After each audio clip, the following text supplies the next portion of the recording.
car I ever had was a Cavalier actually. That was going back, that was before I was DJing. First car I used for DJing was a Sierra, I think, which was chipped it up, just a standard 2-litre Sierra.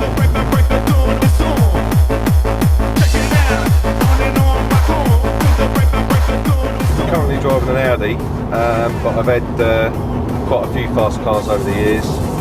I've been through 4 Sapphire Cosworths, 2 of which I wrote off, which are infamous little incidents, one of which was burnt out on the M4 as I was coming back from Cardiff one night and sat there on the embankment watching my Cosy burn to bits. So that was a right gutter.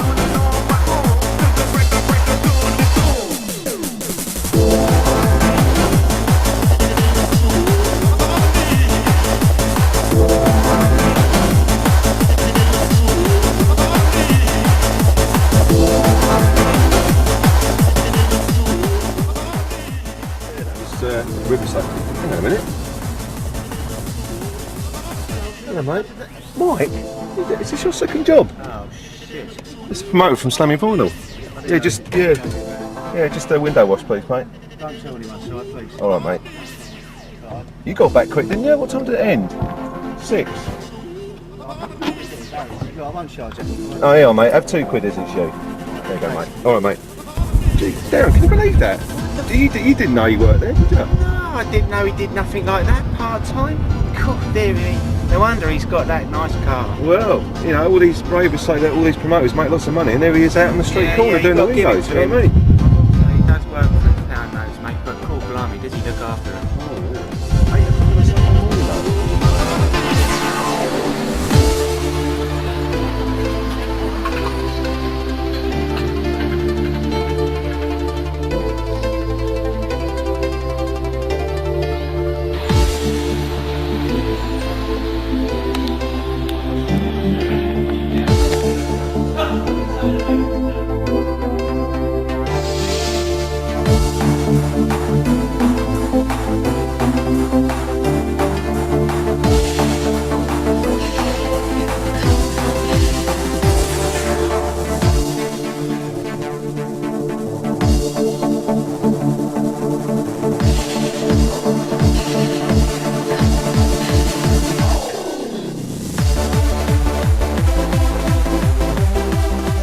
We are in Sunny Aldershot, right next to the busiest estate agent we've ever seen. I'd just like to pan over to there and see how many people are buying houses in Aldershot. That is the right move. And I'm here with my bruvs, Mr. Darren Bellino and Mr. Mike Slammer, the Incredible. Yeah, back is the Incredible. Yeah. Well, actually, one of my first ever raves that I did, I started off playing in the clubs in Nottingham when I was at college up there, and then I was booked by DJ SS, who used to run a night called Nemesis in Leicester, and I did, I can't remember the name of it, Ashby Halls I think it was, or Ashby Leicester Hall or something like that, in about 91, and I think that's about the same size as the Sanctuary. It's probably about 3,000, 4,000 people there, so it was quite early on in my career actually.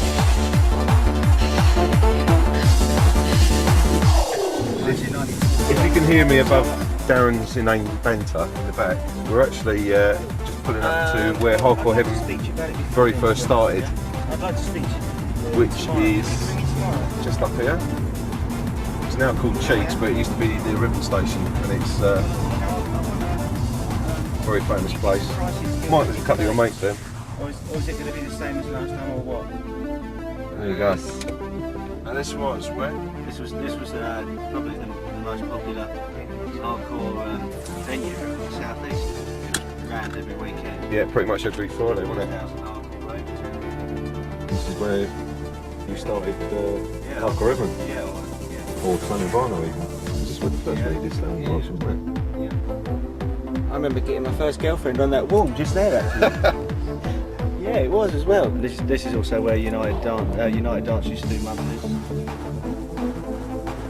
It's quite a nostalgic venue. Yeah. Yeah. You wouldn't think so. You wouldn't think so, would you, from looking at it from the outside, but it was unbelievable.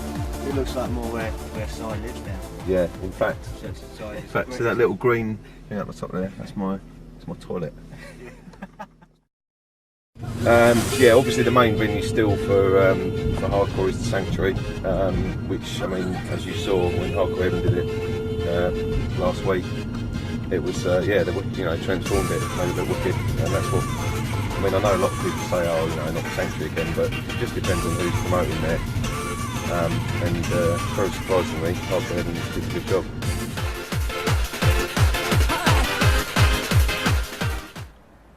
Right, peeps. We just played a little trick on Mr. Bellino. We'll keep you informed. Let's start the car.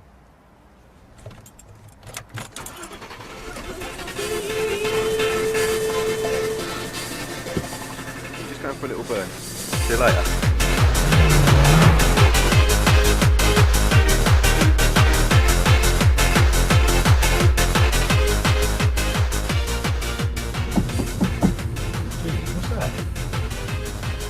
Hear that noise? What is it?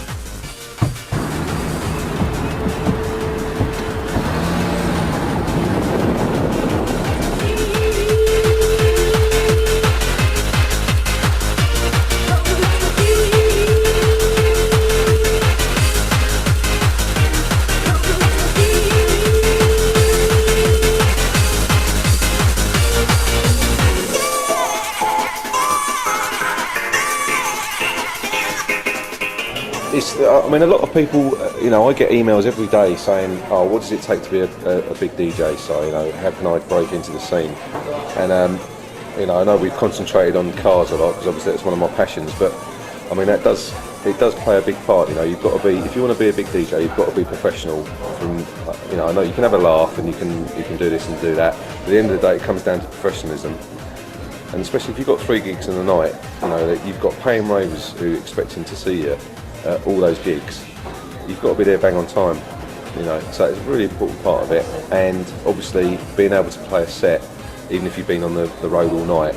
And another important point though is you've got to maintain this smile that he has, this Hollywood smile. Cheesy now, smile. I hope that we can put a ching ching ding ding like the Carlsberg has there, because this man has got a cheesy smile. All I do is think about Darren at the gates at United Dance and think ding ding. We're in the Ship. It's the Ship Inn. It's in Kirby in Essex. Just a nice chilling pub to come down to, and we're gonna have a nice cold pint. I believe inside already is Breezy and G Spencer. check out what's going on. It is a regular place. Regular haunt. Yeah. It's here last night. It's a nice. It is, as I said earlier. It's a nice place just to come and chill out after being in the studio all day, or being at a rave on the weekend on a Sunday. It's just nice to come down here and just chill and have a Relaxing pint. yeah, relaxing pint really.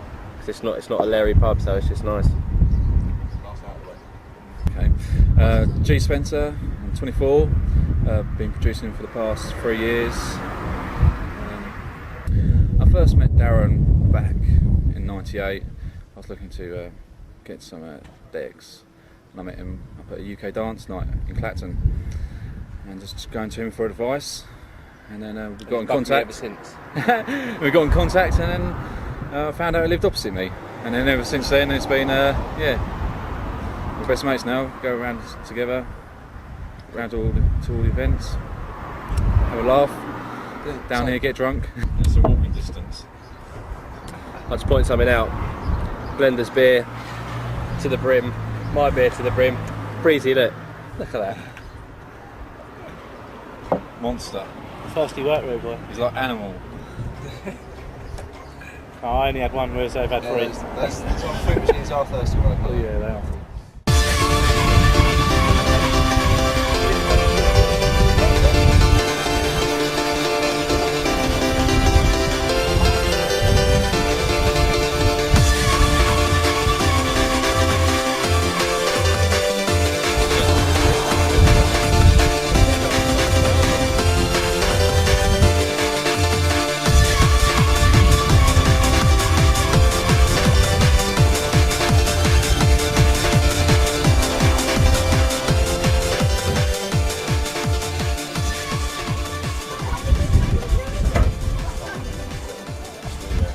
No, I moved with my mum and dad when I was 7, and just been around this sort of area ever since. So yeah, I've grown up around this neck of the woods pretty much. I don't really remember much of London because that's where I lived before. So.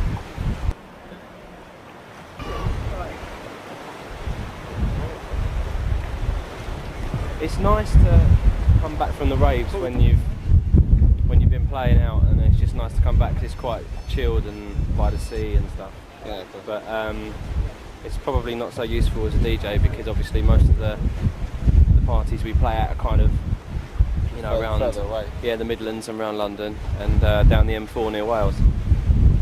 So it kind of takes me probably about an hour to an hour and a half more than everyone else to get there because I'm stuck away on the coast. Just gonna get some change. Alright, Just a tenner and some 10 coins, please.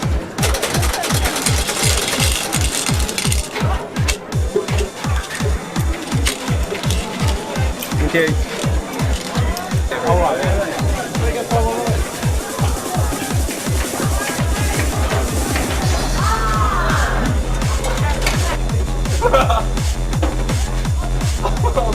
Surely this moves back.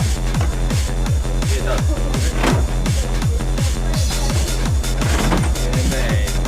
I used to go on it all the time. Just for that. Just used to cut with my mates on a Saturday morning, and this is where we'd come. We'd go bowling and on the waltzers and all sorts.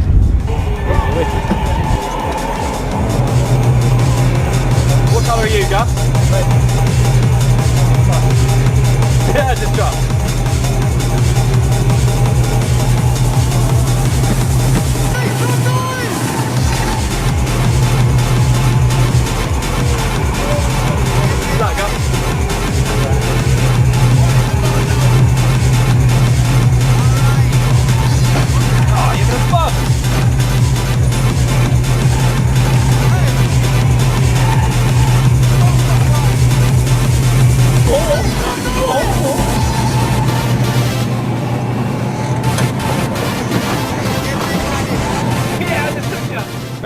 Clacton used to be a dance mecca really. It used to have Oscars.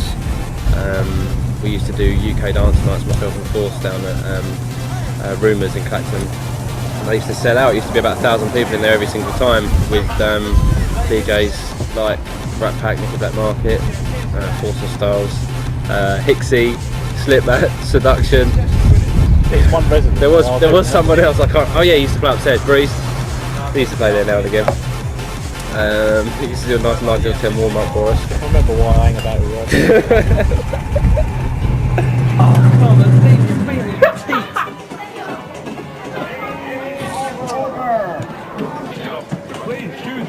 The winner was Breezy, unfortunately. He cheated. My first rave I went to was in '92, and honestly, joking aside, I will never forget it because that just changed everything for me. It really did. And you know that the saying, "Live for the weekend." Well, that's exactly what I did. I went to school. I didn't do anything during the week. All I did was want to wait until I got to the rave on the weekend.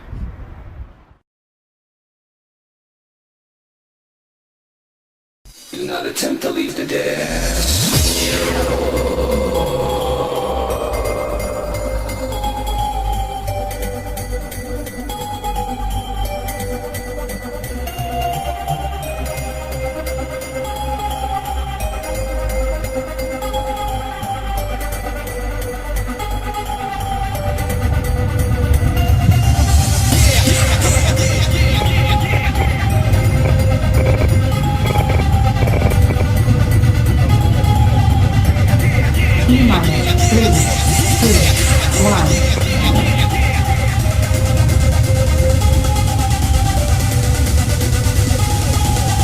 Right, we're on. The clock is ticking.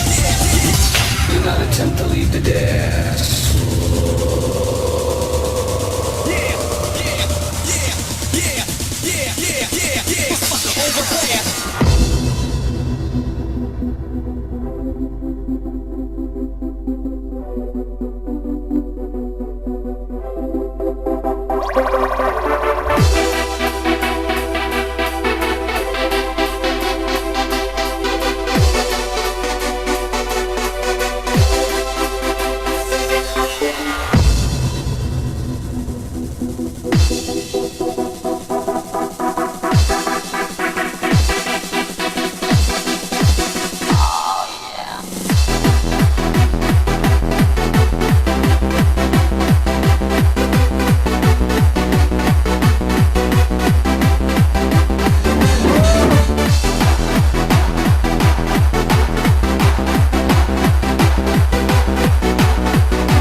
2 gigs tonight. Hardcore Heaven Bin second, record bags ready, CDs are ready.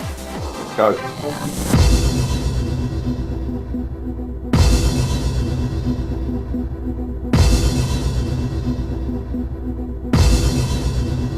Only your love is taking me higher, taking me to a place I've never been before.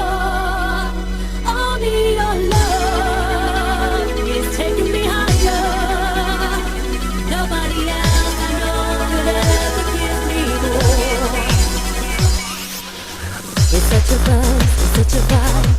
Your touch brings my soul. Got there at about 10 to 3 after just coming down from Stoke. Breeze was playing, was absolutely rocking the place as usual. Yeah, set up and then we bang on time 3 o'clock and we had the full hour. You make me feel complete. You captivate me totally, exciting every part of me. I never knew that love was such a breeze. The joy I had was hard to hide. Yeah, I've got quite a few new things to play tonight. I'm actually bringing my own CD deck up for the first time. A CD deck you can actually scratch with. I don't think that's been used at a hardcore event yet, so that's a bit of an exclusive. Just hope it all goes well.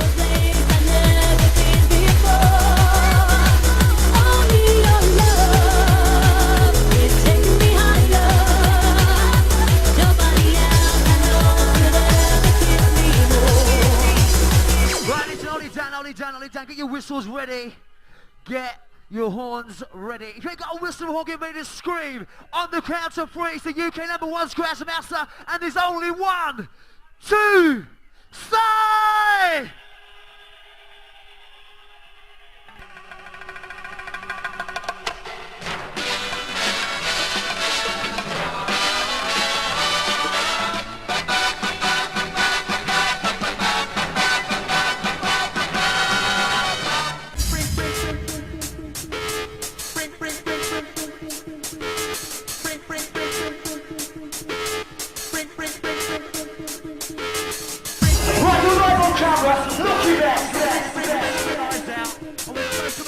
If the gig's packed, then you can get away with newer material more easily because obviously you've got them all in the same room and they're not going anywhere. So you can try out new styles.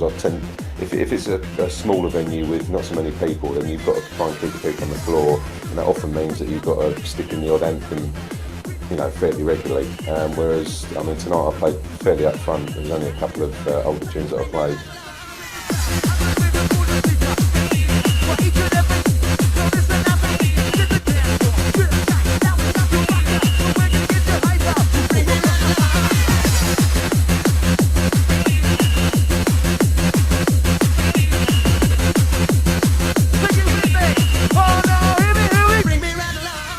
First time I heard the song was, he called me in like 1992 and he was calling me about a record I'd made.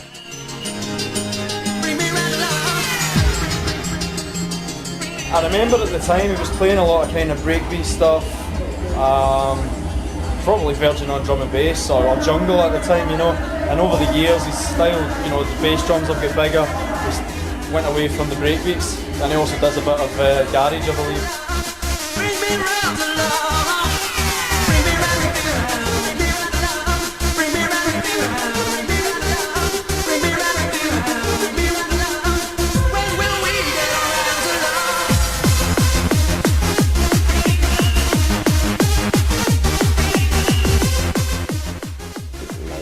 Basically, at the end of the day, people just want to go and have a good time.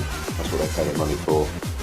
So it's very difficult now because some people want you to play anthems and other people want you to play really upfront. So you've got to try and balance it and use your own judgment to try and give them what they want.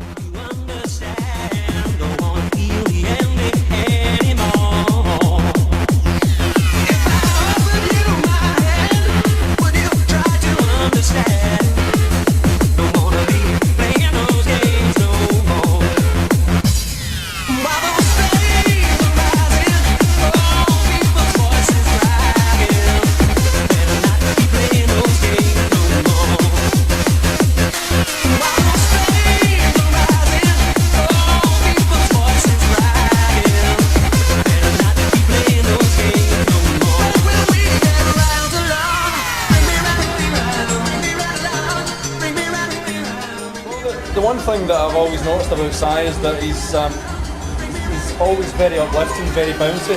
Out of all the DJs, he's probably the one who's closest to me in terms of the kind of tracks and the kind of reactions that we like.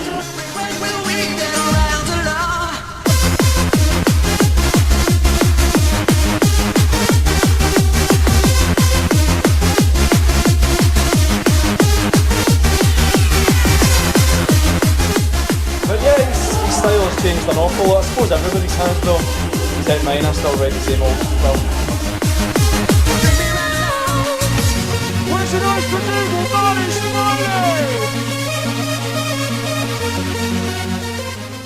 Well, I arrived earlier on with all my ladies. Yeah. This is Sarah, this is Katie. my girls. What's that?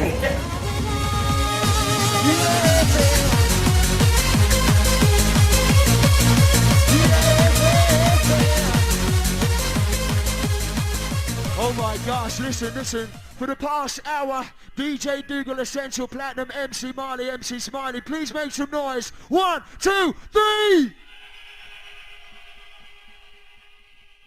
Up next, on the ones and twos, representing Raver Baby. I want each and every raver, it doesn't matter who you are, where you come from, to make some noise for the bad boy. DJ Darren Styles! Right, listen, if you've got a whistle, if you've got a horn, bring it for Darren Styles, bring it! Come on, come on!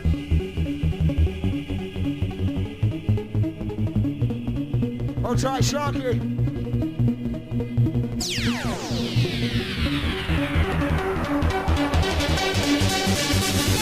Yeah! Reach for the sky, where's the Raven crew? Move!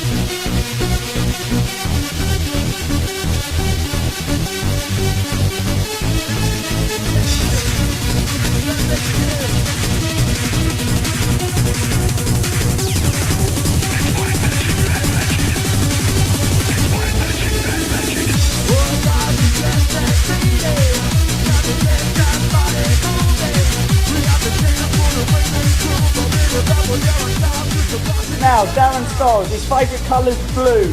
I think back in nursery school, he liked to play with the red toy in the corner. What else? I'll tell you his whole life story in it. No, right. Yeah, he's always been really sort of innovative, and when he come over and done things on Raver Baby, it was sort of a progression of the Force of Soul sound, and he sort of led it on. He's working with Breeze now as well, and you can really sort of, someone could drop one of their tunes and instantly you'd know that it was something to do with Stylesy. So yeah, fair play to him. Fear no distance. There's one thing that I need. Your promise. Sell your soul. I'll bring you power. Sell your soul. Darkness will rule. My magic, bad magic. My magic, bad magic.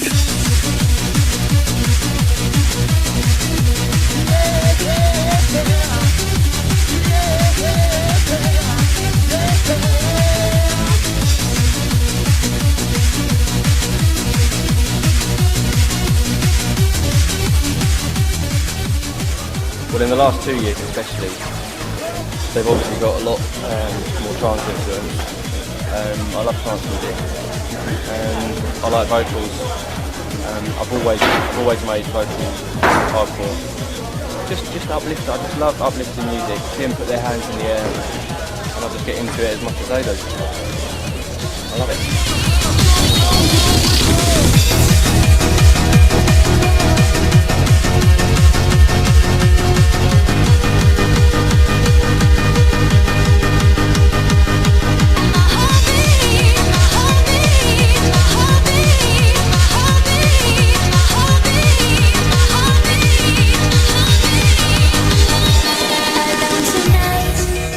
For me, this one was better, probably because of the time I played, and that they were so responsive and so up for it.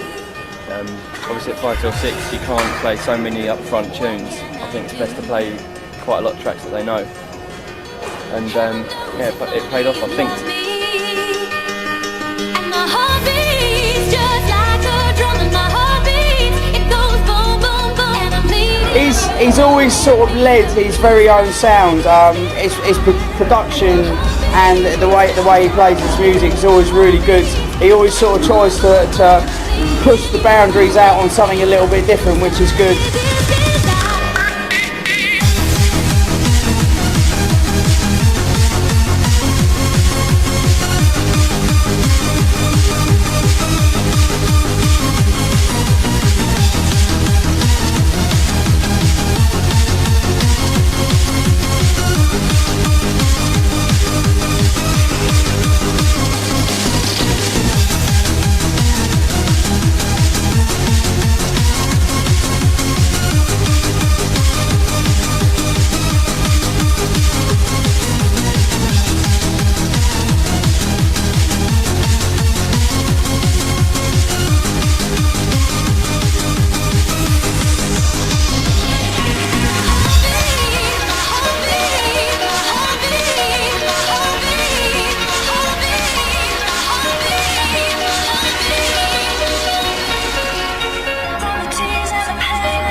I've never played a 5/6 for Harbour Heaven before, so I was kind of nervous about it, to be honest. But I always get nervous before I play. But it was different to what I expected, because like some people say it's a graveyard shift or whatever. It depends what crowd you got, but the crowds were just awesome, and it was shocking, really shocking, and I'm still sort of tingly from it now.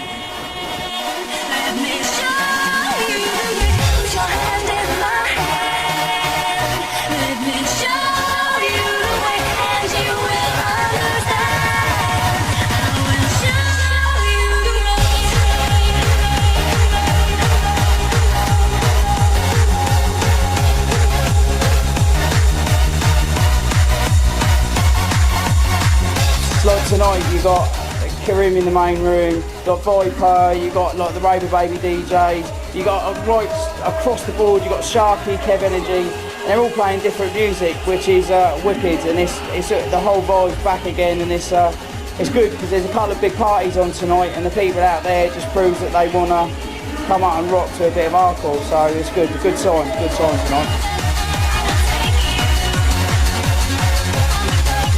I think the main thing is that there's more people for a start, but I think that the quality of the music, there's a lot more DJs producing records now. The music's very fresh. Every guy coming here tonight is playing as upfront as possible, and I think the last one was a real good, we really needed it as an extra hardcore event, and this one again, if you just take a look outside, it's fantastic. I was only on for 40 minutes and 45 minutes, I wish I was still DJing. And also I think the main difference between Hardcore Heaven now and 3 years ago is that they've introduced sort of hard dance DJs, so not pure hardcore DJs, which again some people like, some people won't, but at least it kind of keeps it moving on. It's got somewhere to progress to then, I think.